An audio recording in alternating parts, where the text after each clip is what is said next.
at its inception in 1996, Salesforce is all set to disrupt itself in an AI era with the launch of Agentforce, its way of reimagining sales tech in an AI era. Join us as we bring you all the action from Dreamforce 2024 on what Salesforce intends to do to capitalize on the AI opportunity.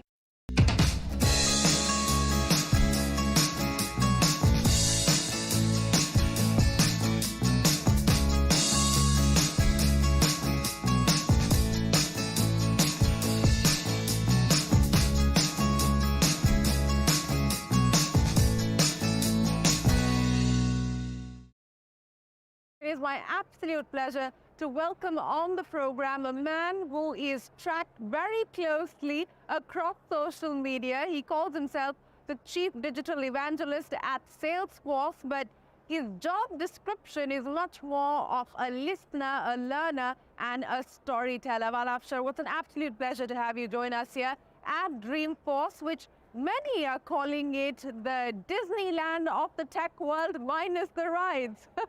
Thank you so much for your kind words. As someone who's afraid of rides, I love the fact that it's being described as Disney World without the rides. This is my 14th Dreamforce.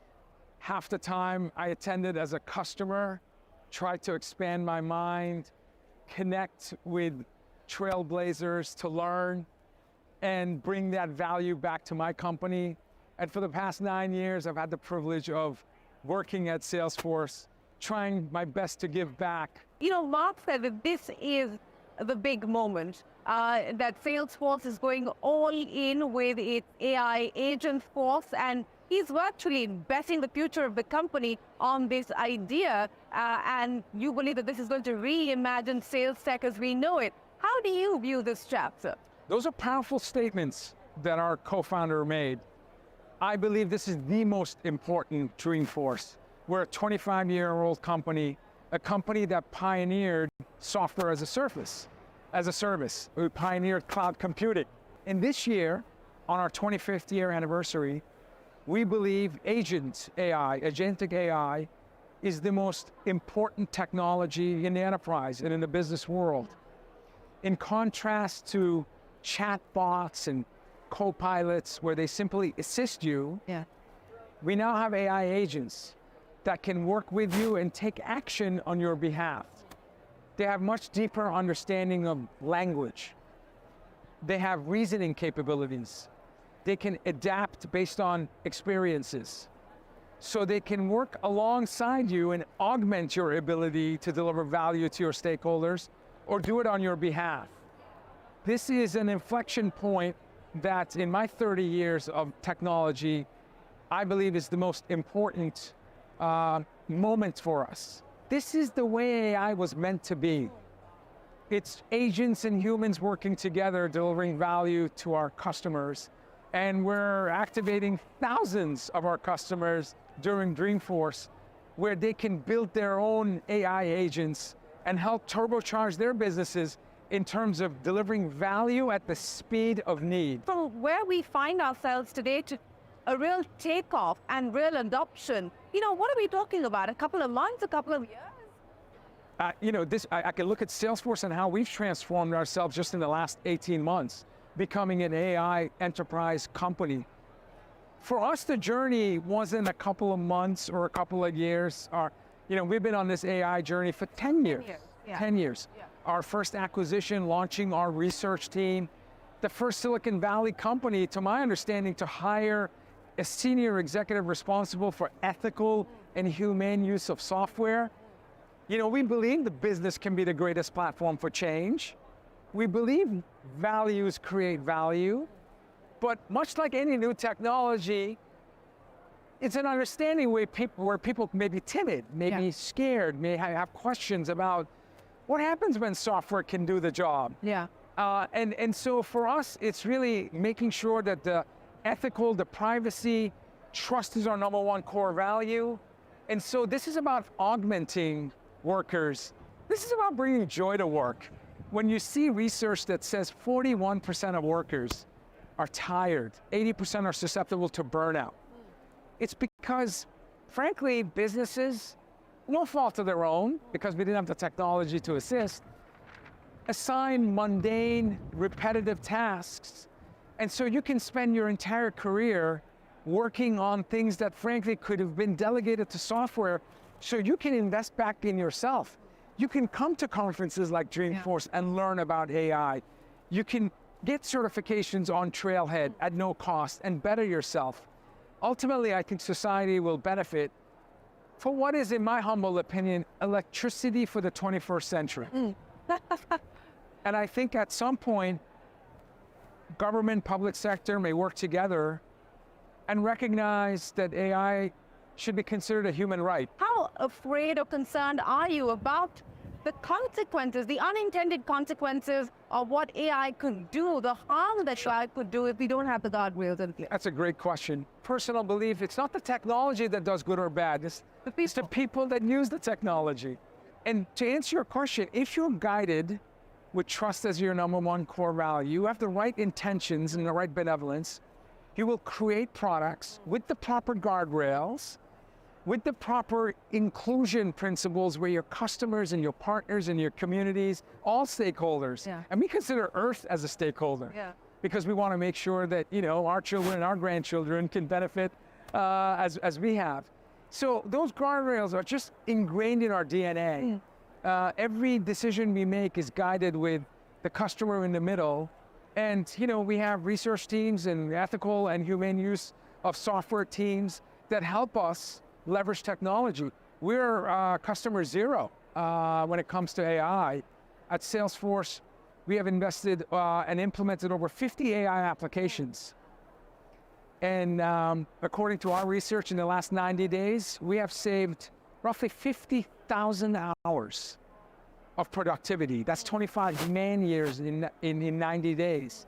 So yes, we have to think about implications of incredible productivity, incredible opportunity to lean into creativity and growing ourselves. We're an innovative company. We're going to continue to experiment, but we're going to do it with a beginner's mindset.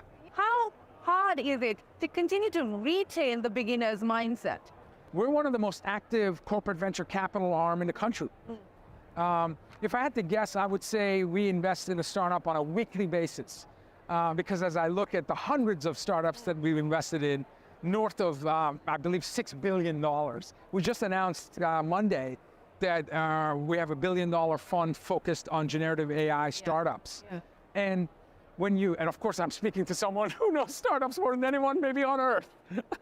But the fact, I would like to claim that, but sadly, no, I don't think so. I think if you fact check that, that may be very, very true. We launched Salesforce Ventures in 2009. And our portfolio is incredible. I mean, this is a company, I believe Salesforce has acquired 76 companies in 25 years. So we acquire, on average, 3 companies a year. But when I think of startups, I mean, India represents the 3rd largest startup ecosystem in the world, I believe. And you're investing there as well. And we are investing. Like Darwinbox. Absolutely. We have, first of all, we have 11,000 employees that I call India home.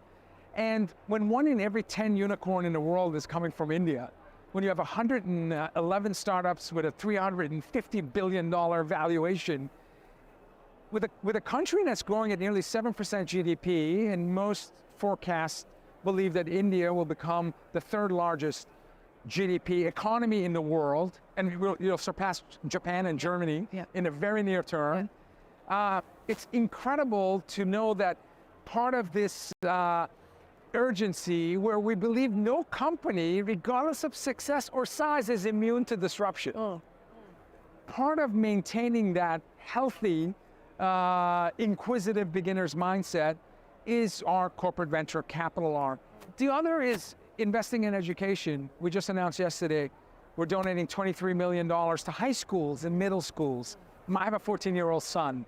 I love the fact that companies are investing, private sector investing in high schools.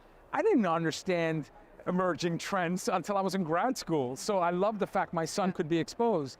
The Oakland and San Francisco Unified School District will receive $13 million. That's the largest donation from private sector. So we will have children the age of my son learning about coding and agentic AI, and I have my fingers crossed in 10 years, we can invite him to Salesforce and I can call him a colleague.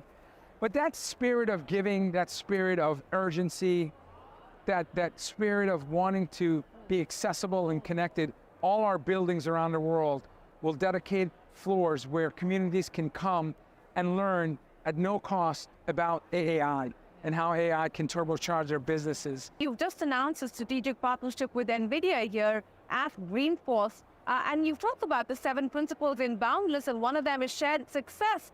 How important do you believe that's going to be? The fact that we have companies like Salesforce and NVIDIA partnering with one another. We have, Microsoft and Apple partnering with one another. These partnerships and collaborations, is this going to be the sort of bedrock of this AI era as we move forward? First of all, thank you for mentioning Boundless and the 7 design principles. Salesforce is a boundless company. The reason I wrote Boundless is because silos are bad.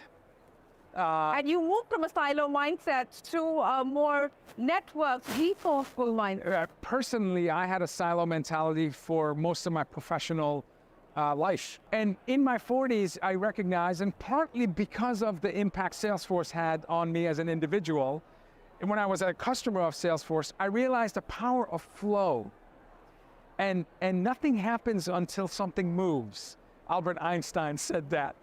And so when we think about building ecosystems, and Boundless to me is opposite of silos. And when we talk about the AI revolution, every AI project begins as a data project. Sadly, 72% of enterprise applications today are not talking to each other. So companies are riddled with data silos. Gartner believes only 4% of the enterprise has enriched data enough to take advantage of language models to enable AI technologies. So companies like Salesforce, companies like NVIDIA, companies like Amazon and Google and Microsoft, folks that we partner with, they're helping us break silos, create a boundless ecosystem where the smartest person in the room is the room, and we can learn from each other. And this is the only way I think we can tackle societal issues that we have to address, business issues, ensure humanity still stays at the center of work. Again, this is agents and humans. And I think that it's the responsibility of companies like Salesforce to make sure that our workforce is ready for what I believe, again, to be electricity. No one questions about electricity or the ROI or its use. Every business application is going to be powered by this technology we call AI. If you've been in San Francisco for a few hours, you probably have seen Waymo. Yeah. Cars without steering wheels, autonomous vehicles. Yeah. Part of that autonomous logic will make it into the enterprise, and hopefully it's the boring, mundane, repetitive tasks so that now we can bring joy and creativity and career that matters to us and our children. And that's the promise. This is why I think we say this is what AI was meant to do. We're going to take a break here on Young Turks Reloaded and continue our conversation with Vala Afshar right after this.